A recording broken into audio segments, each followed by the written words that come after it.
खानवान जे ख़ानगी school the excellence English public high school Khanwahan में सालाना तक़रीब कोठाई वई, जंहिंमें उस्तादनि शागिर्दनि समेत महिमान ख़ासि तौर पाकिस्तान पीपल party J MNA Pir of हालानी Syed Ibrahim Shah ऐं DSP मोटरवे तारक अली अब्बासी पिणु शिरकत कई, जिते मौजूदु महिमाननि उस्तादनि शागिर्दनि मेहरानगी सां ॻाल्हाईंदे चयो त ये तो अॼु असांजे स्कूल में प्रोग्राम आहे जेको programme managing director sir Abdul Ghaffar ऐं principal sir Abdul Ghafoor arrange कराए रहियो आहे।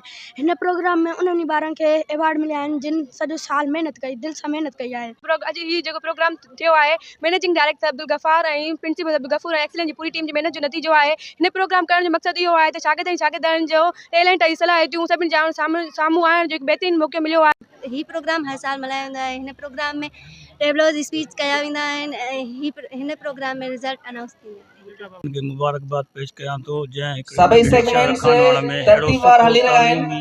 इदारो कायम कयो सो हाणे वरी असां तमाम थोड़े अरसे में स्टार्ट कंदासीं स्टूडेंट्स ऑफ क्लास 3 मां समझां थो त हिकिड़े नंढड़े शहर फर्स्ट पोजीशन हासिल कई आहे असांजी नंढड़ी आहे नाहिद नाज़।